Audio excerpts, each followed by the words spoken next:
the soul and just a few steps ahead of other people coming out of the dark night, like, or if they're still down there in the dark and they're just like, I can't imagine how to get out of here, then it's like, oh, that's okay, I've already been down here, I know the way, I know ways out. I don't know your way out, but I know ways out, and we can figure it out together. She mentioned the Dark Knight. I want to ask you something, Doctor. What do you analyze about me? What do you get a load of me? What do you think of my scores? Am I anarchy? I'm Agent Chaos. Doctor, before I leave, I want to tell you something. You are beautiful. Yeah, I appreciate that you give your dark side a platform, because a lot of people don't acknowledge that they have that dark side and they try to hide it, and then it comes out sideways and people feel it and they call people out on it, and then they're offended because they've said out loud the thing that you're not accepting about yourself, but you fully accepted that you've got a joker in there. So like, good on you. I feel like that's pretty healthy. Well, I have more than Joker. I have quite a few others. I have my first one was a friend of mine called me the pervy sage. Gerard from Icy. Yeah, called me pervy sage. And then there's another one. He's called Silky Johnson. He's the player hate of the year. Sometimes he comes out because he can't hate no more. And then there's one that I developed. I don't use him too much, but I call him. He's Jon Snow.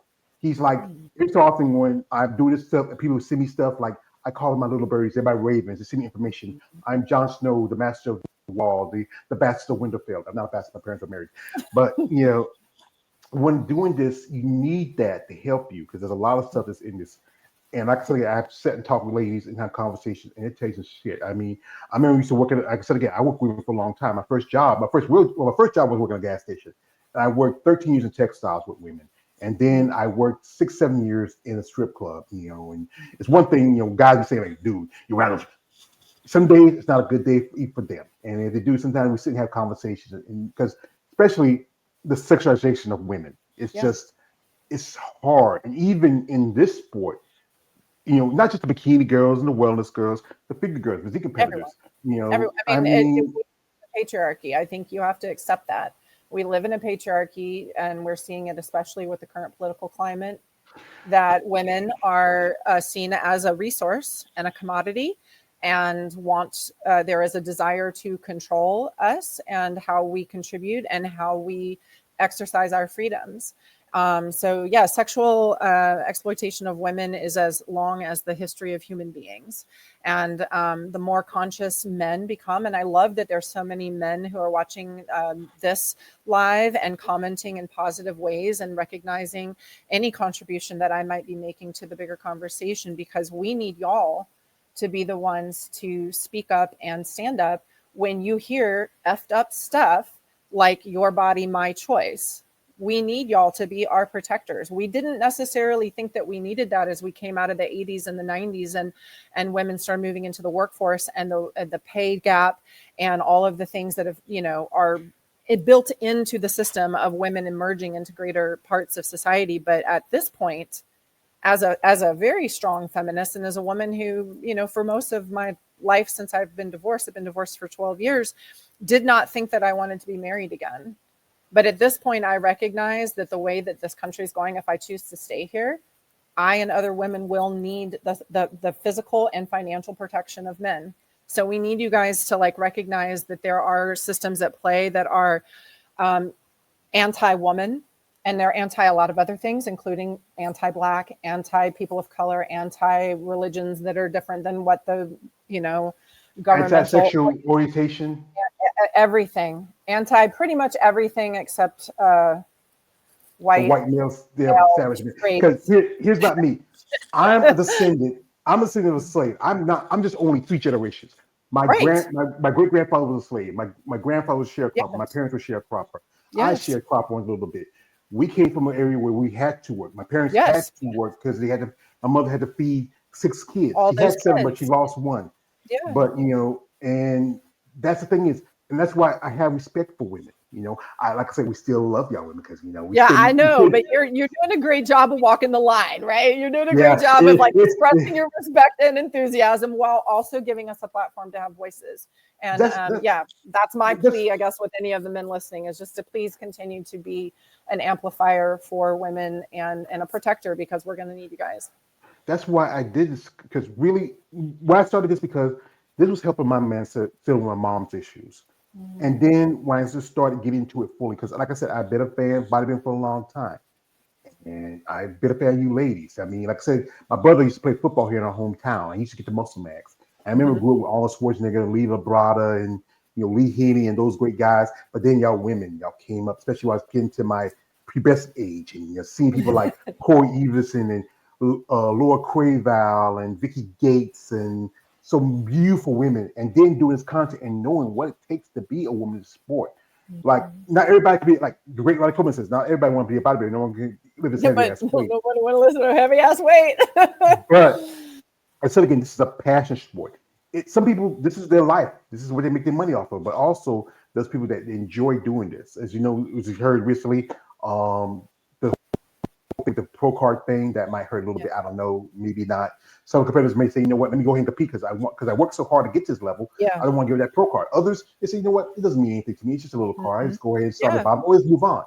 Yeah. But there's a lot of this sport that really is a sport of about passion and finding yourself as an athlete, as a woman or a man. You know, this is why I do this, because I would love to have Andrea on here, do an interview with her. I hope you do. I would love to. I used to pick up my man Big Keith. He's an IFB pro. He comes out here and we do a podcast together. He was one time training with Andrea. One time he had sent me a picture of it. He said, "Hey, get your hand on my girl." But I stopped doing it because I can't be jealous. He's my brother. I love him, but I told him, but I stopped doing it. But I get to learn from every person I do interview. I learn a little bit, and also I use some of those things to help my life. Like I said again, I was almost 500 pounds. After my mom died, I was at 500 pounds, just about it. It was just 10 to 15 pounds away from it. And then talking with you ladies, and and I knew one thing I need to get back into. I try to walk out a little bit, but I got two bad knees. I Stone Cold Steve Austin because I'm got arthritis. I have this tick about I do pretty good because the last time I went to my my cardiologist, everything's pretty good on my pacemaker. Just a couple of years ago, I was giving you a battery. And I really learned what it takes. Like I say again, I do find your ladies intoxicating, but I do respect your passion, your work ethic, and what you take to do this sport. Not everybody can do this. Most people wouldn't want to, go on a diet when you have to eat quinoa or rice and this, and your workout. Like you say, you love your back. What's your least favorite workout when you're training? Arm day. I need it. I mean, that's the thing, is like everything that we resist is probably the very thing that we most need. And I speak that from bodybuilding as well as like just our mental health. The thing that we least want to do is probably the thing that we most need to do. And arm day is that for me. I'm a long-limbed woman, right? Like I'm 5'8", and my levers are really long, and it takes a long time to put mass on a longer lever. So yeah, arm day is a particular kind of pain. And what's your favorite? Back day, hands down. Yeah. Well, I got a friend of mine. She's like 5'9". She's an IFB pro. Her name is Tina Williams, and she's 5'9". Yeah, I show you a picture right here. This is she competed last year at the Grand Prix show. They was having it in Anaheim. They're debuting. I don't think they're gonna have it this year because it's not on the list. This is Tina. Tina, she's 5'9". She had a couple of kids. Beautiful lady. She's been on here a couple of do our podcasts. Her and her husband. I think it takes a lot of you ladies who are tall a lot more time because, as you know, the shorter girls, like you look at someone like Makeda Aycock, or they're so compact. They can put on muscle like that, But it's stuff. Here we got here. Shout out to my man, Balls Deep. He says, you are sexy as AF. You got white privilege. You'll be okay. Hey, they're coming for all of us. They're coming for all of us. So yes, Lord. So yeah, because you know what? I'm just people. I don't know why. I'm gonna say this. You put in the man who does a nut, who has failed in business, who keeps getting married. And his first wife was an immigrant. His last wife was an immigrant. She actually kissed y'all governor before she kissed her own husband. I had to tell you something. I was definitely analyzing that interaction, and there was a lot of information in there. Yeah, yeah. I wish I could join the chat. I don't know if I join the chat if I'm gonna mess anything up. So I'm just gonna say I wish I could respond to all of these. It's really fun to read them, and I really appreciate all of the support, you guys. That's really sweet. That's why I like doing lives, because some people, they do the recordings, pre-recordings. I like doing lives because I love when these guys come here and they make comments. I know Ballsy, you like to say, she's gonna flex. I don't ask anybody to flex because sometimes the ladies are always posing. They get enough. They want to see flexing because they want to. Oh no, don't take out. She's about to take out his jacket, Ballsy. I haven't even trained yet today. So we don't have a pump, but there you go. Okay, you guys, you got a little flex. So put away your tissue, your lotion. Okay. And I've got a big exposure here with the light. Yeah, so that's all right. Super white right now. Don't have to worry about it. You don't have to worry about it. But they always say, "Hey, you're getting the flex." Sometimes you get tired of flexing. Sometimes we have that's a conversation. You want to flex? Go to their IGs. They always post those videos, but these guys, right? Yeah, throw my IG in there, and they can go check it out. But again, if you want to follow her, guys, her IG is in the description of this live. Check her out. There we go. Also, if somebody looking for, if you're going through some mental health, if you family health, anything like you need, here's the link. Yeah, check out her Gym Rat. Yeah, go to Gym Rat and call her at 805-335-1915. If you're so interested, just the talk or doing balance stuff, or you're athlete. Look at somebody who understands what it is, because I think it's one thing you want to find someone who understands. Excuse me, what gets you into sport of bodybuilding. But like I said, we're not gonna hold it much too longer. This is a great conversation. I mean, it's good to get a good. Sometimes, one time I felt like almost a 2-hour talk with a lady. Sometimes you sit here just talking, you never how time flies. But it's about my summertime for me, and I got to feed the machine. Right. You on West Coast time? Yeah, it's already about 6 for here, and I do appreciate wanting to talk to you ladies. And as you say, you are planning to do Masters Nationals. Yeah, the November show in Anaheim. Yeah, that's the peak. But we got to get a couple of shows under our belt between now and then. Obviously, whether or not the rules say I need to have the overall, I want the overall because that will tell me that I'm there. That I'm on that threshold and would be competitive on a early career pro status stage. So that is the goal. Compete in October and peak in November. Yeah, pick a couple of regional shows, see how you do, and if you place well in those shows, that get you a little qualification. Exactly. Like I said, it's tough. Just interview a couple ladies who got their pro cards just a while ago, and they're planning on making their pro debut this year. Good luck to them, and any athlete, anybody who gets in the sport, understand what's involved in the sacrifice, not just mentally, physically, emotionally, financially that's involved in this sport. It's not as easy. It's not just popping pills and just lifting weights. You have to be consistent. No supplement without hard work will produce gains. I mean, it's kind of like in Christianity when they say faith without work is dead. Supplements without work is going to get you nowhere. That's what it is, because I have quite a few people tell me, say, George, people take the shit, if I took it and they don't do the work I do, they won't look as like I do, because you don't follow the regimen, you don't follow what your coach plans you. And it's again, men and women are always different. What works for a man does not work for a woman. You have to work with what is your body type, what is work on those necessaries. You say you don't like arm day. I know some ladies say don't like chest day. Some ladies don't like leg day, because leg day is like an episode of Chappelle's show when Charlie Murphy met Rick James, and Rick went back to his house and beating his legs and says, "If the catch him," and he beat his legs. And but if you don't make improvements on your weaknesses and also strengthen your strengths, you don't have much of a career as a bodybuilder. You have to work on making yourself complete. Work on your rest, work on your recovery, work on your diet. Everything is involved with it, because it's not as easy. But like I said, from an outsider perspective, I really respect what y'all ladies do. That's why I have this channel.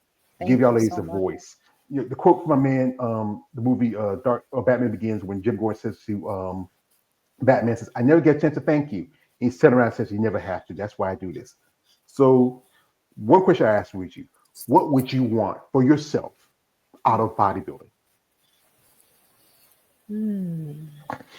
Yeah, it's always been about being the fullest expression of who I am. So I am fierce and I am determined and I am goal driven and I am in a phase of life where I am reclaiming and celebrating my own personal power. And when I train in the gym, everybody around me knows it. And when I show up on stage, everybody sees that I'm coming with that spirit. So I want to, when I get to the time of life when I look back and decide that I'm ready to hang up the heels, as they say, even though I'm probably never going to be on the heels again, that I grew as a person and that I took my experiences of self reclamation seriously for myself and for my children and for the collective of women who may or may not have that same opportunity, whether it's lifestyle or health or society. So, yeah, I just want it to be about full self actualization from the ground up. Yeah, I respect that. And one thing also, I would say people out there who are interested in her, if you're someone maybe, like I said, is interested in sponsoring an athlete, and sponsor does help. Reach out with genuine interest. Don't be this guy and say, "Hey, Sierra, I know you're a head doctor, so you want to spec my head." No, no, no, no. This is what you stop that guy. Stop that. This is what you do like this. Miss Boatwright, we are very interested about you. Your story about how you got to therapy and how what you're working and your passion for bodybuilding is something that really interests and intrigues us as a business. So we have a brand that we like to use to represent us as a brand ambassador. So if it's something you might be interested in, if it doesn't, if you feel like it impedes on your life or whatever, and something you feel like it really helps you in your process, we'd like to offer you a sponsorship. So if you're interested, ma'am, let us know. That works. Yeah, sorry, contact baby. But yeah, I like I said, I enjoy talking with you, ladies. I enjoy getting aspects from you, and this is a great opportunity. Anytime we can talk with any ladies in sport, be either be NPC, OCB, PCA, I really learned something from each of my conversations. And I hope all the best for you and your Thank you. family and your kids, anything like this. We got here, shout from, this is Sammy Jr. He says, "I enjoy looking at her." Yeah, I know you do, guys. I have a So yeah. brain, I have a They're not brain. looking at that. They're not looking at that. They're looking a little bit low down there. Yeah, like they did. Yeah, yeah, yeah, yeah. But like I said again, like I said again, hey, you ladies rock hard, we rock hard. But but I would say I appreciate time for you giving with me this conversation. Hope the best for you. Shout out Thank to you. Coach 3D. 3D. Used to be the Dudley Boys. They used It's to his run off to birthday 3D. today. It's his Oh, happy birthday, so he's over there being family man and celebrating 60 years of good health and 42 years of training amazing athletes and being a world champion himself. So happy 60 birthday to years. 60. I Yeah, I would love to see one 60 maybe. years. I think he's 61, maybe. I don't remember. No, it's I would 60. It is love 60. I would love to see 60 years. I know my family have issues. I know some family members are past in their 50s, but I would hope to see that someday. I mean, I would love to. I mean, my older brother, he died at 34, and that was like. Mm. But yeah, I will hope to see that someday. I would love to see that. It's also from a man, Sammy Jordan says, "Great show. Thank you, brother. I appreciate Thank that. I you. appreciate you guys coming through." So before I let you go, do you have anybody you want to shout out? Oh, I feel like I shouted out so many people today. I mean, I'm just so grateful for all of the contributors to my bodybuilding career as it has unfolded. I mean, Coach D is the rock. He is the foundation of everything, and then my teammates, everyone on Team 3D who's currently or past competing, our familia is strong. There's Autumn Cleveland, who was my first posing coach in figure, and she's so articulate. I mean, any person who wants to go into figure, she has an amazing online Yeah, course. I follow It's Autumn. I so think yeah, detailed. It's so good. And working yeah. with her